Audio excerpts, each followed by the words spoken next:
Hello, and welcome to the Brutal Iron Gym podcast, where our goal is to cut through the BS and deliver the brutal truth about topics related to health and happiness. So today's topic is nutrition, and we're going to cover body fat redistribution. So I kind of messed that word up. Body fat redistribution. Oh gosh, this is going to be a long podcast. But we're going to talk about how to redistribute, our body fat. And this would be in regards to people wanting to get rid of like saddlebags and muffin tops and just anywhere in our body where we feel like we hold the most amount of fat. So personally, not to get too personal, is I hold most of my body fat actually in my chest and belly. So it would be kind of like a more typical type of male, like a higher testosterone type build. In the sense, by the way, your estrogen and testosterone and hormonal profile does play in a role of like where you store body fat. But in general, like I said, I hold mine in my chest and belly. So I've done diets before where I got incredibly lean, actually under 10% body fat. And I'll have veins in my legs and actually be able to see the edges of my glute muscles before I'll actually have definition in my abs, which is absolute crap because if I just had fatty legs, I would take my shirt off, show off a six-pack, leave shorts or pants on, it looks like my legs would be all muscle. So yes, that would be really nice. But Mother Nature didn't benefit me with that type of build. So instead, I have to diet to where I'm basically dead to be able to see any kind of abs. Now, everybody has their own small differences. Some people will have, like, especially females, they'll have that fatty kind of pouch on the outside of their thighs that we typically refer to as saddlebags, and those will be the last things to go. So it's not uncommon for women who are getting ready for competitions to be lean in their upper body, where they actually have like striations where you can see the lines of the muscles, but yet they'll still have actually like chunks of fat on their lower body yet that they have to diet away.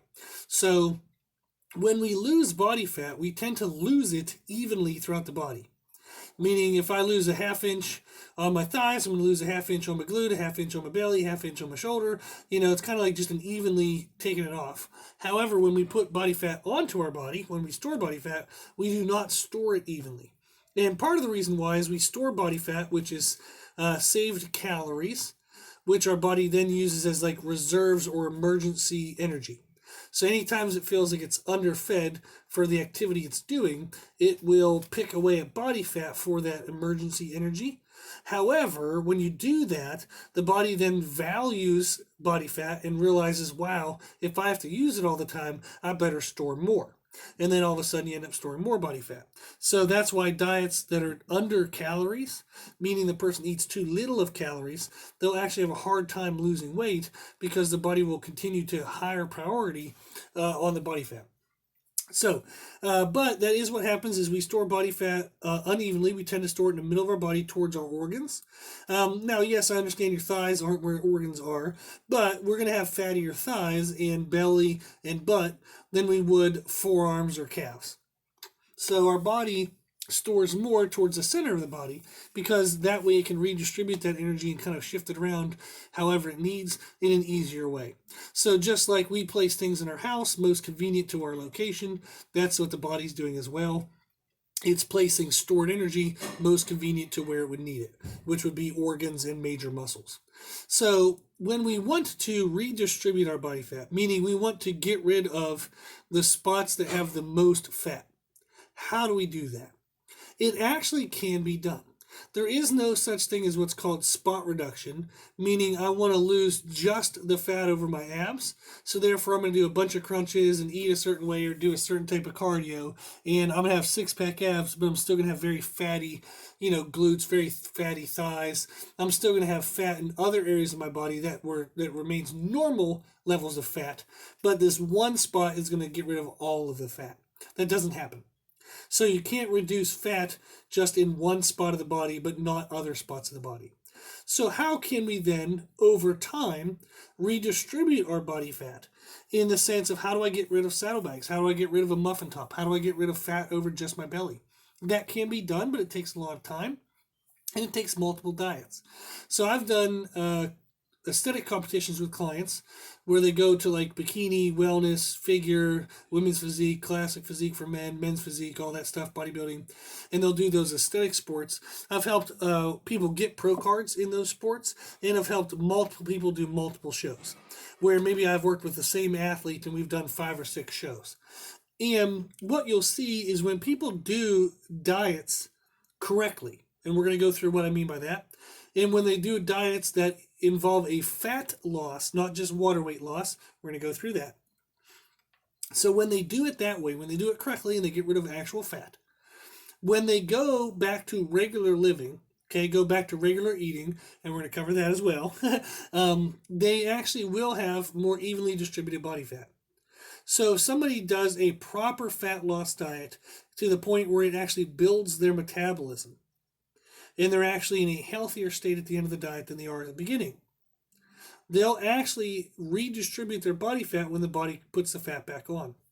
So a good example of this is actually my mother. So I've helped my mom do 3 aesthetic shows. The first one was women's bodybuilding because they didn't have women's physique at that time. Then the next 2 shows were women's physique because she did like having muscle, but she was never as thick and as big as like traditional bodybuilders were. So that's what women's physique is. It's like a scaled down bodybuilder. So we did 3 shows. She didn't do her first show until she was 50 years old. After her first show, she started putting fat back on because at the competition, you would get under 10% body fat. My mom may have been, say, 7 or 8% body fat, something like that. But you can't live there. So it's what you do to look super awesome on one day. But if she had started her diet, say, 33% body fat, we diet down to 8% body fat, we might only want to recover or go back to maybe between 15 to 20% body fat. So she stayed leaner after the show than when she had initially started the diet for the show. At that time, whenever she went from the 8% body fat back up to like 15 to 20, the fat that she put back on during that time was put on more evenly than when we took it off. So before she ever dieted for the first competition, she had a lot of fat in her saddlebags and a lot less fat everywhere else. So it was very unevenly distributed. When she dieted down to under 10% and then went back up to kind of normal healthy habits of eating where you have, just kind of normal sustainable efforts. So she might have went back up to say 15 to 20% body fat.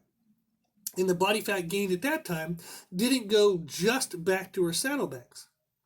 The body actually put it on a little more evenly. And that happens in every single case of when I've helped someone do a show. Now, the caveat of this is they have to do it the right way. But by dieting, say you wanted to go under 10%, by doing that 3, 4, 5 times, you're going to get more and more evenly distributed body fat. Why this doesn't happen for some people is they diet incorrectly, meaning they take calories away and they do a shit ton of cardio, and they basically strip their body down, and they actually are kind of like damaging and tearing their body apart in order to get fat off. So they're actually lowering their metabolism, which is how many calories you need just to be alive. So they might start a diet, say, at eating 2,000 calories a day and 0 cardio. By the end of the diet, they might be only eating, say, 1,200 calories, and they're doing 3 hours of cardio. Well, when you take the cardio away, and you start going back up to normal calorie levels, they're going to gain a lot of fat, but they won't have a high metabolism to burn through those extra calories. So instead, what you want to do is you want to do more caloric control and use resistance training, ways to do caloric burning activity that actually promote increased muscle mass. If you can do a diet where you actually increase muscle mass, while you're dropping body fat percentage, your metabolism will be greater, and therefore when you add calories back in, you'll actually be able to eat more calories, but stay leaner than you used to before. So I've done multiple diets with clients where maybe before they first ever did the first diet, they ate 1,600 calories a day, and that helped them stay where they were. Now, all of a sudden, after the diet, after they built some muscle tissue, they can eat 1,800 calories a day, but they're actually leaner than before. Then we do another diet. All of a sudden, they can eat 2,000 calories a day, but they're even leaner than when they were eating 1,800, let alone being leaner than when they were eating 1,600. So this has happened, oh gosh, hundreds of times with clients. So I've had over 2,000 clients in an 18-year career. And so I've done it bajillions of times. And it happens every time when you do it correctly.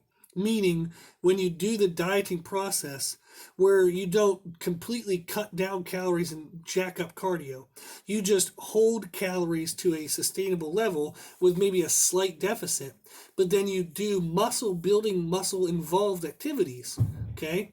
And that will help the person build muscle over time while they use up body fat. The other kind of caveat is the diet you do has to be done for fat loss, not water weight loss. So water always stores itself in the areas of the highest degrees of fat. So if I eat a diet really high in sugar, I'm going to have excessive water weight around the areas of my body that are already the fattest. So this is typically seen as like a muffin top. Somebody will have more water in their belly and their obliques and like the fatty area over their kidneys. So right, basically the top of their pants, they're going to have a lot of water retention if they have a high sugar-based diet, or if they're in a really extremely calorically restricted diet to the point where their body's cortisol is sky high. They're going to have those diet styles are going to involve losing water weight as a precursor to being able to lose any kind of fat. So this is typically seen in like a ketogenic diet. Somebody just eliminates all carbohydrates. They lose a bunch of weight the first week, but it's entirely water, not fat. They're just going to lose a shit ton of water weight. Then they maybe stick with it for a month, and maybe the first week they lose 8 pounds. The next 3 weeks they might lose in total 8 pounds. Probably even less than that, probably only 4 or 6. To where their total weight loss over the month might look like 14, 15 pounds, but 8 of it was water. So then when they go back to regular eating, because you can't do a keto diet for life, they go back to regular eating, they're going to gain those 8 pounds right back, and they're going to say, hey, I still look the same. My fatty areas are still the same. Well, those 8 pounds were just the water that was already there before. So when you lose fat, fat will get put back on more redistributed, but water does not. So you have to make sure the diet style you do promotes fat loss, not only water weight or not primarily water weight loss. So these are things to consider. Can you over time get rid of saddlebags? Yes. Can you over time get rid of a muffin top? You bet. Can you over time lose fat in regards to the most thickest place for your body stores it? Can you have that look more like other places in your body? Can you have body fat look more evenly distributed? The answer is you freaking bet absolutely yes. I've seen it dozens and dozens and dozens and dozens of times. But what does it require? It requires a diet done correctly, in a sense that you build your metabolism through the dieting process, not stripping the body apart. And it requires that you do a fat loss focused diet, not a water weight loss and just looking at the weight on the scale. So you have to do diets correctly, and you have to do them to purposefully eliminate fat, not only water weight. And just thinking that general weight lost equates to fat loss. It does not. Just because the scale went down 10 pounds does not mean you lost 10 pounds of fat. And some diet styles would ensure basically that almost all of that was just water. Versus good diet styles, if you put in the time and energy to lose 10 pounds, the majority of it would actually be fat. So, the takeaway message for this is, can you redistribute body fat? Can I reduce fat that has been stored in one spot compared to other spots? Yes, but it takes time. In the time it takes you to do 2 or 3 shitty quick diets that are like, I'm miserable, but I only have to be miserable for a month. I'm not going to make any permanent changes to my habits. I'm just going to do temporary craziness and then go back to the bullshit habits I had before. Those diets do not work. You will look the same as you did before. You will never change your shape. You may be up or down on the scale, but you're never going to change your actual shape. Doing diets correctly that learn discipline over time, that learn actual permanent changed behaviors over time. Those are the diets that will redistribute your body fat. Okay? So we talk about this style of diet all the time. We have a bajillion podcasts that talk about this. So the first one to check out would be podcast 41 to learn what matters most in a diet. Then it's going to lead you to podcast 153 titled How Many Calories Do I Need? That's then going to lead you to podcast 21, 29, and 33 talking about how much carbs, fats, and proteins you need. Then you're going to learn about meal timing from podcast 249 and meal frequency effects on diets in podcast 329. So those podcasts, which I think I just named like 6 or 7. So if you invest, that's say 6 at 20 minutes a piece, that's 2 hours. If you invest 2 hours of your life, you will then better understand how to diet for the rest of your life. If you don't want to take the time to listen to the podcast, email us. We'll write the nutrition plan for you. We will charge you because it takes time and knowledge to write it. But if you want to do it for free, the information is right there. Okay? Podcast 41, then 153, then 21, 29, 33, then podcast 249 and 329. I'll have all these referenced in the notes for the podcast, so you don't have to try to write that all down real fast. But if you listen to those podcasts, you're going to learn everything you need to learn on how to create your own diet. It's going to teach you what's most important, what's least important, and where to put your most focused effort into. Okay? So, can you get rid of saddlebags? Yes. Can you get rid of a muffin top? Yes. Can you redistribute your fat so it's more evenly stored on your body? Yes. How do we do that? We do a diet that's slow, correct, and builds our metabolism over time. Not shitty, quick, fast things that are miserable but don't promote any permanent change to our lifestyle and behavior. Okay? So, that's the answer. Can you do it? Yes. Is it easy to do? It actually is if you just follow the right damn rules and you accept the fact that it's going to take some discipline and you have to make permanent changes to your lifestyle, not that you get to go do all the lazy bullshit behaviors after a month of trying to be disciplined. Okay? So you have to put in discipline long-term, small, sustainable, positive efforts with good fun sprinkled in there. So the people who I've worked with who have maintained the loss of their saddlebags, muffin tops, and whatnot, they still enjoy their life. They're just going to eat discipline throughout the week when it doesn't matter much anyhow because they're so busy, but they're still going to go out and have fun on a Friday night or Saturday night. They still might have a date night or a fun family food, but it's going to be 2, maybe 3 meals a week that they have fun with, and the other meals they're going to be disciplined to eat what's correct because they're too busy to care about eating the crappy food anyhow. So, can you maintain a healthy life while having fun? Yes, absolutely. Absolutely you can. Okay? So check out those podcasts and you can learn more about it. If you want us to write the nutrition plan for you, of course we'll do that. Just email us at brutalirongym@gmail.com. We'll teach you what's the right structure, what are the right foods, and what are the right amounts. You then can follow it, see that what we're telling you does work, and then you can maintain that for the rest of your life. Okay? So you can have the body you want. You just have to put in the right type of work for it. And listen to the podcast we mentioned so you know what the right type of work is. Okay. If you have any questions at all, please reach out to us. So we are always happy to help, and we hope that these podcasts do help in some way. But if you have specific questions, please let us know.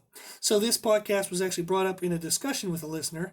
So it's awesome that people are chiming in and emailing in because it lets us know more about what you want to learn about. Okay? So, cool. If you like this podcast, please share it with family and friends. The more people we help, the happier the world will be.